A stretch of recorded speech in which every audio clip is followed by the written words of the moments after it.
You know, I actually liked the other bus shelter that was here. There was nothing wrong with the bus shelter at all, except the lights weren't working on it. Yet, to be honest, I don't even think these lights, they're only small ones, but I am not actually that illuminated under here. But they fit an entire new bus shelter, right? But the only thing that was wrong with the other one was there were no lights on it. All it needed is the bulbs changing and the electricity doing. Now, do you think that it's possible? Right? Why wasn't the electricity working on it anyway? All the money for this is probably not only hundreds, it might be £1,000 or a couple of £1,000 and the time. I bet it ends up costing them about a couple of thousand to do this, or 1,000 at least, with the pay, right? And the pavement. There was nothing actually wrong with it. Could it possibly be that someone is switching the lights off it and the electricity to make them not work, just like they've been hacking the information boards? They didn't even fit an information board in this one. Why is it in the bus station the information boards are getting hacked? Don't you think that a company, not only does it cost from our bus tickets to Metro the money that it takes to get this done, right? That money doesn't just go nowhere. The money that Metro used to get this goes to a company who fitted it and installed it, right? And there are profits to that company, right? Now, George Galloway is meant to be a representative of a workers' party and for working people, but there's no point doing work when work doesn't really need to be done. And there's no point paying companies to do stuff just for the sake of doing it. I think that they could have easily changed the light bulb on the other bus shelter, right? Or sorted the electric out on it.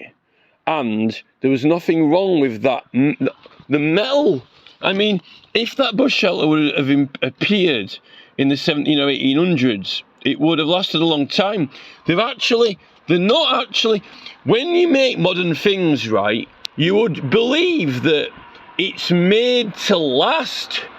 If we're making progress, right, think of it like this, right? If we're doing this progress and it's the next best thing, there are some bus shelters and concrete shelters and vintage ones that are still here now in rural villages or anywhere else, right, that actually are nice because of the fashion or style of them. Or even these ones are even more robust, right? So, you see, Barry Sheeman says, let's not go backwards, let's go forwards. But if we're going forwards, and what are you actually paying for? Are you paying for a deck of cards? Are you paying for an house of cards that you buy? And it's not good enough to last for 5 years, 6 years, 7 years? Surely. So, it seems I don't think that they're making them to last, and I don't think they want them to last. I think now that all this money that's been, it's almost like an expensive hamburger, right? You buy an hamburger at McDonald's, and then you back round the drive-through for another one, then you back round the drive-through for another hamburger, then you back through the drive-through for another hamburger, right? It's almost like these are hamburgers for posh people who own businesses and companies. It's almost like they're not really selling a metal bus shelter that is actually cutting edge. What's cutting edge about it? Well, it's designed to be strong, it's designed to last, but yet it's almost like you munch a burger. Oh no, now I'll have another one, now I'll have another bus shelter, now I'll have another bus shelter, now another bus shelter, you know. It kind of seems somewhat ridiculous, you know. So why didn't they fix the lights if you actually liked it in the first place? It just seems kind of ridiculous, you know. I think there's someone intervening somewhere, and it's the same people who have done the displays at the bus shelter and hacked them. I think they're taking electrics out on purpose, or there's some design, you know. What happened with those Mercedes Vitos is that, you know, the design was that the water went into the footwell and rotted all the electrics, and then the electrics never lasted, right? So, you know, what actually happened to those electrics on those vehicles? And who designed that vehicle so that the water went in? Again, it's almost as if someone went into the computer system and changed the design of it, or affected the design so that the water would accumulate in it. Because surely they can't be that proficient, or you know, who are these people who design these things? They claim that they are the engineers, university-trained engineers with high-paid jobs in vehicle design, you know?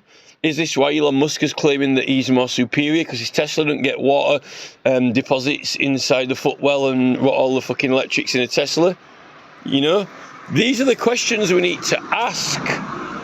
Why is this happening? Who is responsible for it?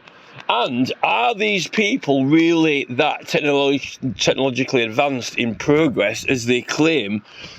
And are they just making things for the sake of making money and turnover? And to them, there doesn't seem any value in it. It's just, you know, it's almost as if it's, as soon as you design it, you're intending it for the scrap heap. Well, what progress is that at the end of the day?